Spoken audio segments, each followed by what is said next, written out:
Hi, I'm Missy Yost with the Yost Group, and today we're going to talk about the most frequently asked questions that I get and things that I wish that I had known before I relocated to the Greater Bluffton area of South Carolina. Probably one of the most common questions that I get here is, what about the taxes? What are the taxes like? Are they high? And honestly, they are not bad at all in this area. You're going to see taxes different for the residents versus the non-residents. It is more expensive to be a non-resident, but the taxes in general are still far less than what we're seeing in the Northeast and in the West. So overall, our taxes are very low.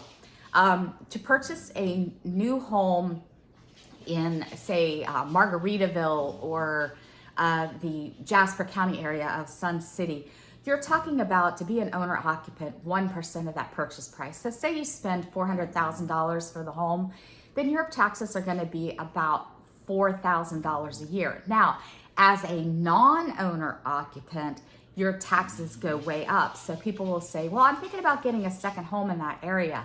And if that's the case, you may want to think a little bit harder. We're going to see less taxes for a non-owner occupant in Georgia than we are in South Carolina, where it's going to be about 2.5% of your purchase price. So that same home in Margaritaville or the Jasper County section of Sun City is going to have taxes of 2.5 times the purchase price, which would be about $10,000 on that $400,000 home.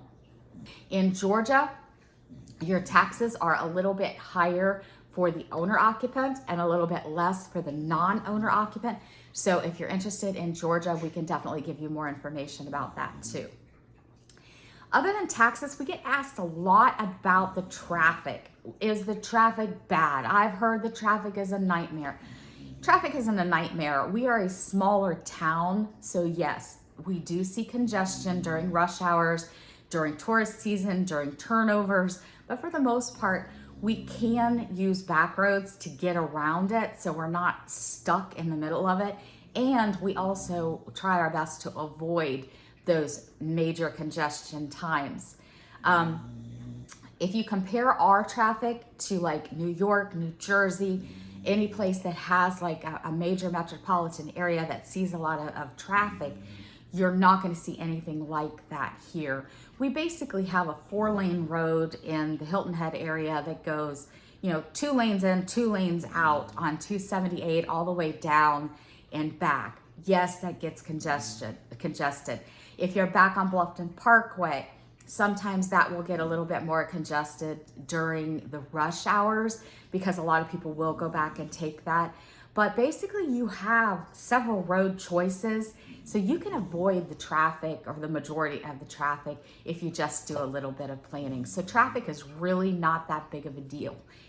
I also have a lot of people ask me, what about the alligators? Am I gonna get ate by an alligator? I heard somebody got attacked by the alligators. And alligators, they're just a part of life here in the Bluffton area of South Carolina. And to be honest, we were afraid to move here, or I was afraid to move here because I thought, I don't want an alligator in my yard.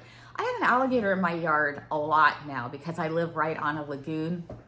And I have learned through living with this alligator now for almost 7 years that they don't bother you. And when we go out and we're in a park or we're in an area where there are lagoons, golf courses, you see alligators. They're just a part of our life here. They're part of our the wildlife, part of the landscape here. And you get very used to seeing them. You know to respect them. They're going to be afraid of you. So just don't harass them. Don't bother them. Don't walk small dogs near the water. Don't feed them, because a fed alligator is definitely a dead alligator. But overall, the alligators are they're really cool. They're fun to watch, and they don't bother you. So, when you start reading things about, if an alligator charges you, zigzag and all that, don't pay any attention to that, because I don't hear any stories of alligators charging people. I see people do really stupid things, like try to take golf balls from the tail of the alligator or something like that. Just don't be stupid, and the alligators aren't going to bother you. What about the weather? Oh my gosh, I heard it is so hot there that you're going to die. Well, we have 4 seasons. So the summertime, yes, it is very hot here.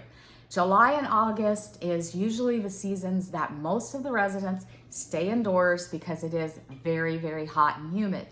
But that gives us 10 months out of the year where the weather is perfect. For example, today is January 20th, and we are looking at the weather being about 79 degrees today.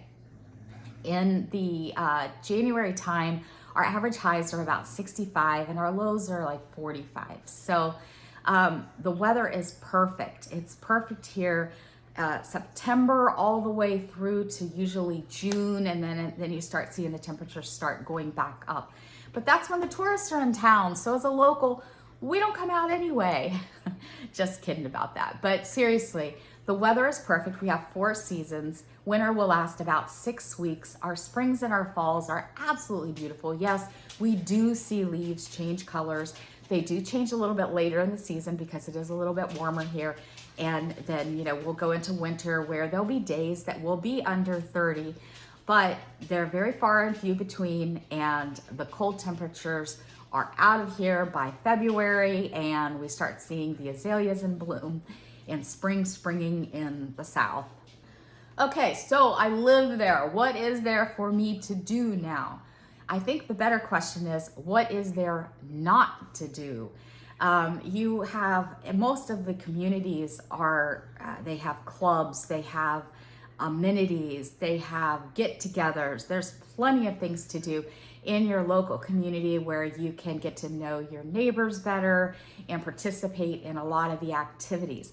But in the cities themselves, we have festivals, we have plenty of rivers and places that you can take out kayaks. We have running trails, walking trails, biking trails. This is a very outdoorsy area. We have golf courses, tennis courses. Pickleball is huge here. So the question is, what is there not to do? So not to do, we don't have mountain biking. We're very flat here. But outside of that, we don't have skiing unless it's water skiing. So outside of that, you're never going to be bored. You've got plenty of things to do. We've got shopping, we've got restaurants. Darren and I go around and we play tourists ourselves quite often. So we just love getting out there and seeing the things that are going on in Savannah, on Hilton Head, in Old Town Bluffton. There's always something to do. So what about these private golf communities? I heard it's extremely expensive to live there. Maybe it was like that at one time, and we still do have private golf communities that some people are interested in. But for the most part, the people that we help are more interested in the average home size, communities that might be gated but don't have golf memberships that are mandatory and that sort of thing. So most of the communities around the Bluffton area will be gated. It's just, I don't know, it's just something that happened in Bluffton. When you get out to Beaufort, you're not seeing gated. When you are in Georgia, you're not seeing so much gated. So, but even when you do have gates, a lot of times they are just the arms. They're rarely a manned gate. Those are the ones that tend to be a little bit more expensive when you have that guard that's there all the time. Now we have exceptions to that too. You do have a guard there for Margaritaville, for Sun City, Rose Hill. So there's plenty of exceptions to the rule, but a gated community doesn't necessarily mean that it's an expensive community. It just means that it has a security gate that keeps people who do not live there out. If you have a particular question that you would like for me to answer, please drop it below, because when I answer your question, it's going to help the other people that probably have the same question as you. Once again, I am Miss Yost with the Yost Group, and I'll talk to you soon. Bye-bye.